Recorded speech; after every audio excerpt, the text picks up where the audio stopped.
मोतीबिंदूकडे दुर्लक्ष केल्यावर अंधत्व येण्याचा धोका लक्षात घेता राष्ट्रीय नेत्र ज्योती अभियानात विशेष मोतीबिंदू शस्त्रक्रिया पंधरवडा मोहीम कार्यक्रमात ठाणे जिल्ह्यात सिव्हिल हॉस्पिटल, खासगी रुग्णालय, वैद्यकीय महाविद्यालय आणि सेवाभावी संस्थांच्या माध्यमातून 10,663 यशस्वी मोतीबिंदू शस्त्रक्रिया पार पडल्या आहेत। जिल्ह्याला दिलेल्या 10,000 लक्षापेक्षा अधिक मोतीबिंदू शस्त्रक्रिया करून राज्यात ठाणे जिल्ह्याचं कौतुक होतंय।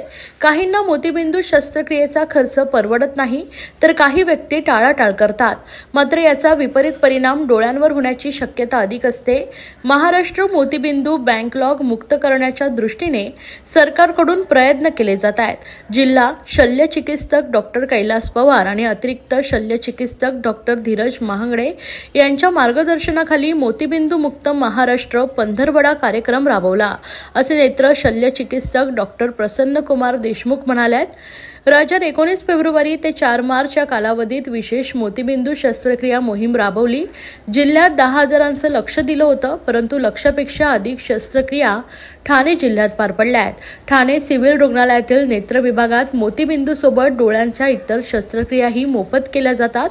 नेत्रचिकित्सा करण्यासाठी अद्ययावत मशीन असल्याने नेत्र सर्जन डॉक्टर शुभांगी आंबेडकर यांनी माहिती दिली आहे। मोतीबिंदू हा जर जास्त वेळ राहिला तर परमनंट डोळ्या जायची भीती असते। मोतीबिंदू बस्ट होऊ शकतो। ह्या गोष्टी आणि बरेच लोकांना अंधत्व येतं, रीडिंगला प्रॉब्लेम येतात, डे टू डे ॲक्टिव्हिटीमध्ये प्रॉब्लेम यायला लागतात।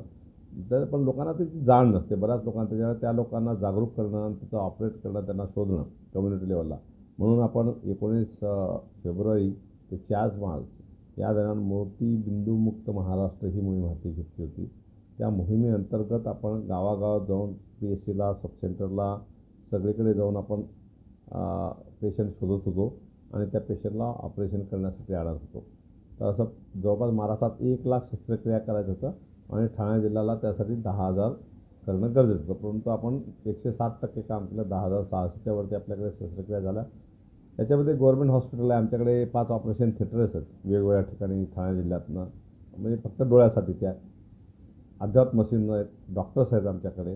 तर त्यांना आम्ही सगळ्या PSC सब सेंटरवरनं स्क्रीनिंग करून आणून ऑपरेट केलं। याच्यामध्ये महत्त्वाचे जे काही सामाजिक संस्था आहे, NGOज आहेत, त्यांचा सहभाग, काही प्रायव्हेट हॉस्पिटल सहभाग, हे सगळं करून आपण 10,600च्या वरती टार्गेट कंप्लीट करू शकलो।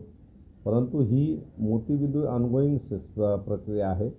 उजवली 50 वर्षानंतर जरी होत असेल मोतीबिंदू, तरी पण काही लोकांना लवकरही होतं, परंतु त्याच्या लक्षात येतं। त्या लोकांना चष्मा शोधत राहतात, बघत राहतात, ते चष्म्याने, तर त्या लोकांना जाण त्याचे करून घेणं आणि ऑपरेट करणं आणि कुठल्याही परिस्थितीत मोतीबिंदू मुक्त महाराष्ट्र करणं हे त्या दृष्टीत हे पाऊल उचललेलं आहे।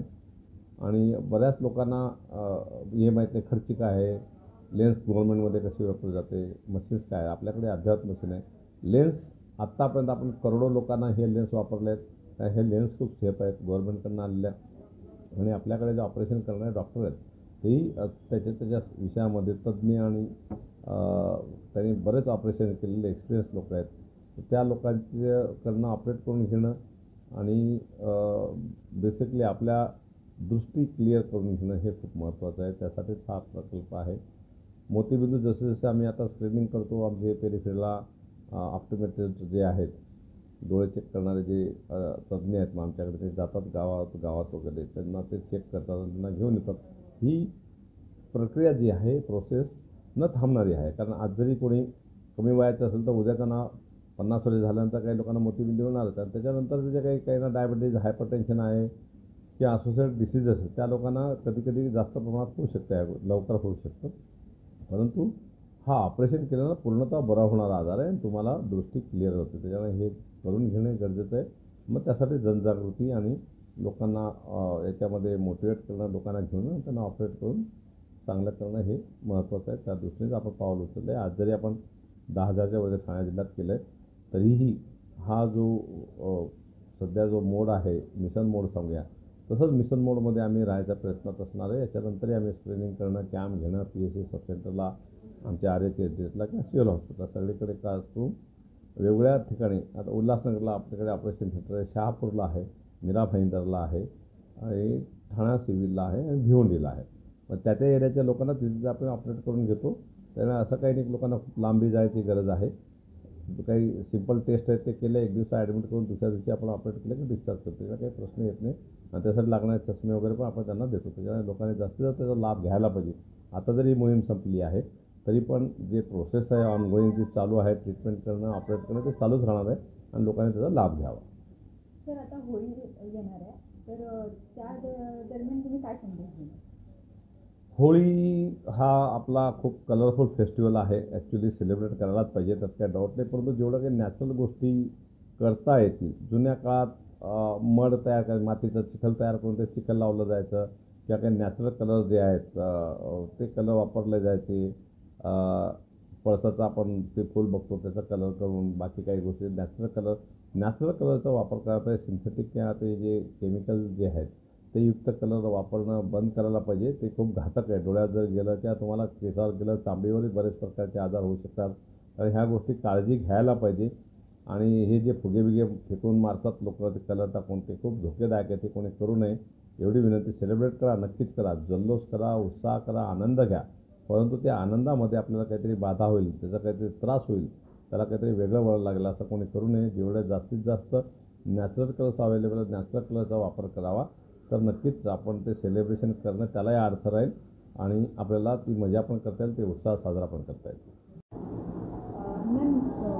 मोतीबिंदू विशेष मोहीम राबवण्यात आलं, मोतीबिंदू मुक्त महाराष्ट्र, त्याबद्दल काय सांगा? काहीतरी टार्गेट दिल्याशिवाय टार्गेट कंप्लीट होत नाही. तर आपल्याला 15 दिवसाचं एक टार्गेट दिले होतं माननीय आरोग्यमंत्री सावंत साहेबांनी. तर त्यानुसार आपण काम सुरू केलं. वर्षभर काम तर होतेच, पण या 15 दिवसात आपण अधिक काम केलेलं.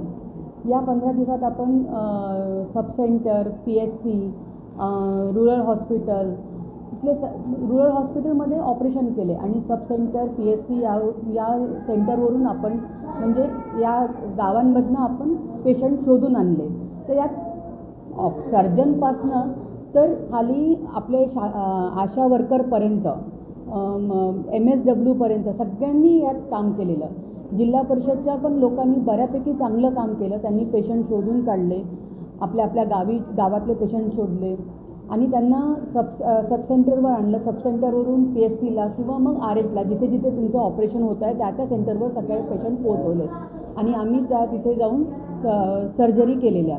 आणि 100% एकाही या 15 दिवसात जेवढी सर्जरी केलेली आहे त्या पूर्ण पेशंटमध्ये 100% नजर देण्याचं काम आम्ही केलेलं. एकही कॉम्प्लिकेशन न करता हा कार्यक्रम यशस्वीरित्या पार पडला. पण असाच हा कार्यक्रम पूर्ण महाराष्ट्रात केलेला आहे. त्या पूर्ण महाराष्ट्रामध्ये आपल्या 1 लाख सर्जरी झालेल्या आहे आणि हे सर्व आपल्या पूर्ण टीमवर्कमुळे झालेलं आहे. मॅम आता होळी येणार आहे तर त्याबद्दल लोकांना काय संदेश? होळी लहान मुलांसाठी किंवा मोठ्या मुलांसाठी ही एक खूप मोठा सण आहे सगळ्यांसाठीच. दिवाळीप्रमाणे होळी असते. सगळ्या जाती धर्म न पाळता आपण सगळे होळी खेळतो. पण यात फक्त प्रिकॉशन एकच घ्यायची आहे की तुमचे डोळ्यांवर काही इजा होऊ नये. ॲज अ ऑप्थॉल्मॉलॉजिस्ट, ॲज अ डोळ्याची डॉक्टर म्हणून मी तुम्हाला सांगते की डोळ्यामध्ये काही पण नाजूक अवयव हा डोळा. जर तुम्ही रंग खेळताय तर कोणत्या प्रकारचे रंग खेळतात आहे, डोळ्यांवर जायला पाहिजे का? या होळीच्या आपण खेळण्याच्या नादामध्ये डोळ्यामध्ये जाऊ शकते, 100% ते डोळ्यात जाऊ शकते. पण त्याच्यात काळजी घेण्यासारखं कसं, तुम्ही होळी खेळायची आहे पण त्यात प्रिकॉशन काय घ्यायचं आहे तर तुम्ही या प्रकारचे तुम्ही गॉगल लावा. असे जर का तुम्ही गॉगल वापरलेत तर तुमचा डोळा प्रोटेक्ट राहील पूर्णपणे. हा प्रोटेक्टेड गॉगल आहे. तर या गॉगलमध्ये जर तुम्ही पाण्याचा जर तो बलून आहे जरी मारला तर तो इथे लागून बाहेर पडेल. किंवा कलरही खेळले तर कलर तुमच्या डोळ्यामध्ये जाणार नाही. तर अशा प्रकारची जर का काळजी घेतली तर तुमचं होळी ही छानरित्या तुम्ही मनवू शकता. आणि म्हणतात होळीमध्ये तुमचे सगळे लोक जवळ येतात. तर यातून तुम्हाला डोळे वाचवायचे तर सगळ्यांना लोकांना दूर करायचं नाही आहे, तर सगळ्यांना तुम्ही जवळच करायचं आहे, पण फक्त प्रिकॉशन घ्या. ज्या प्रकारे डोळ्याची प्रिकॉशन तुम्ही सांगितल्याप्रमाणे जर का केलं तर मला नाही वाटत कोणाला काही त्रास होईल.